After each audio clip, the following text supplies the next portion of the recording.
Hello and welcome to this video on risk. We're going to have a look at what risk is and take a look at how to use a risk matrix. First of all, what is risk? Now, if you think about it, life is full of risks. From the time we wake up to the time we go to sleep, and even in between. For example, there are risks associated with breathing. Did you know that air pollution causes about 7 million deaths each year? There are risks associated with eating. Foodborne illness causes about 420,000 deaths each year. And then there's traveling. Road accidents cause over 3,000 deaths each day. In fact, every day we have to make constant decisions about the risks we face. Now, there are situations in which we need to know what the risk is from certain events so that appropriate action can be taken. For example, what's the risk to health from a new influenza virus, an industrial chemical accident, or a bushfire? But first, what exactly is risk? Risk can mean different things to different people and in different contexts. But in very simple terms, risk can be thought of as the product of how likely someone is to be exposed to something bad, a hazard, and the consequence, which is how bad the outcome will be. Let's have a look at an example. Say you have to cross a road, and you're trying to figure out what the risk associated with this is.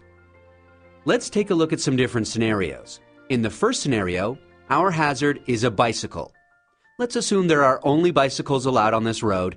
Let's also assume that the road is not that busy, and there's only one bicycle every 5 minutes on that road. Now, because bicycles don't go on that road very often, the likelihood of the bicycle crashing into you is low, right? If the bicycle does crash into you, the consequence of that would be relatively low, wouldn't it? So in this scenario, the likelihood and the consequence are both low. Therefore, the overall risk is low. Now, obviously, if there are bicycles traveling more frequently, the likelihood of a crash would be higher. But the consequence, if a bicycle did crash into you, would still be low. But what if things were different? Let's change that bicycle to a truck. Now, with a truck passing every 5 minutes, the likelihood of a crash would still be low. However, the consequence is far more severe. Now, imagine if it was a busy truck route and trucks were going on this road very frequently. In this scenario, both the likelihood of a crash and the consequence will be high, which means that the overall risk would be high. You wouldn't even consider crossing this road, right? A simple way of visualizing this and figuring out the overall level of risk is by using a risk matrix. In a risk matrix, information about consequence and likelihood can be used to determine the overall level of risk. Let's have a look at a simple risk matrix.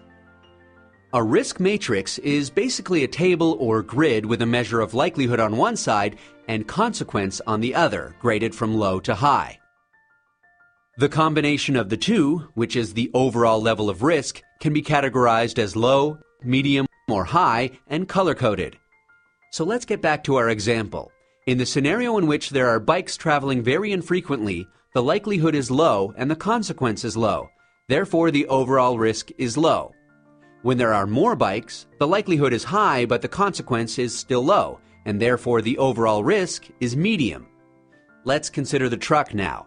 In the scenario where trucks are infrequent, the likelihood of a crash is low, but the consequence is high.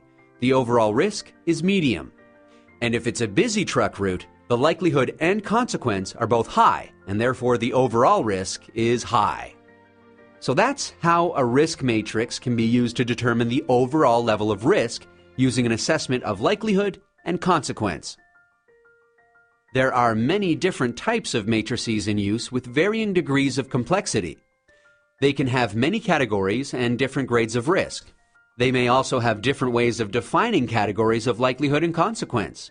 For example, a high likelihood may mean that it's expected to occur in most circumstances, and a low likelihood may mean that it may occur only very rarely, such as once in 100 years. With consequence, a high consequence may mean multiple deaths, and a low consequence may mean only minor injuries.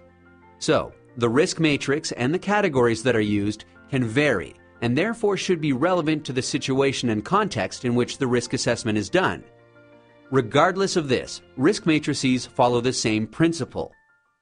Although risk matrices have their limitations, such as being subjective, not being consistently interpreted, and not taking time frames into consideration, they are a useful and practical tool to categorize risk.